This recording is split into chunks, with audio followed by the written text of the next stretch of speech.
Hi friends, இன்றைக்கி மே 26. இன்றைக்கி night dinner வந்து ரொம்பவே சிம்பிளான ரச சாதமும் உருளைக்கிழங்கு வந்து பண்ணியிருக்கேன். அதுக்கப்புறமா வந்து கொஞ்சமாக எக் பொடி மாஸ் பண்ணிக்கலாம்னு சொல்லிட்டு தான் வெங்காயம் வந்து கட் பண்ணிக்கிட்டு இருக்கேன். எங்கள் ஊரில் வந்து நேற்று திருவிழா நடந்துச்சு அப்படின்னு சொல்லிட்டு நேற்று ஒரு வீடியோ வந்து அப்லோட் பண்ணியிருந்தேன். ஆக்சுவலாக திருவிழா நடந்தது என்னமோ உண்மை தான், பட் நான் எதுலையுமே பார்ட்டிசிபேட் பண்ணல. ரீசன் வந்து அது மேலே இருக்க இன்ட்ரெஸ்ட்டே சுத்தமாக குறைஞ்சி போச்சு.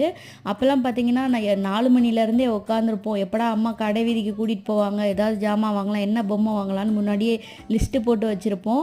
என்னென்ன மேக்கப் திங்ஸ், என்ன தோடு பொட்டு இப்போ ட்ரெண்டிங்கில் இருக்குது வாங்கலாம் அப்படின்லாம் நானும் என் ஃப்ரெண்ட்ஸ் எல்லாம் வந்து சேர்ந்து யோசித்து வச்சுருப்போம். பட் இப்போ அம்மா வா ஈவினிங் டைம் ஆச்சு கடைக்கு போகலாம் அப்படின்னு சொல்லி கூப்பிட்டா கூட நான் வரல, எனக்கு என்னமோ பிடிக்கல, கூட்டத்தை பார்த்தா ஒரு மாதிரி அனீஸியாக இருக்குது, நீங்கள் போயிட்டு வாங்க அப்படின்னு சொல்கிறேன்.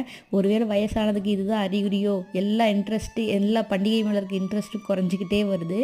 ஸோ உங்களுக்கு எப்படின்னு மறக்காமல் கமெண்ட் பண்ணுங்கள்.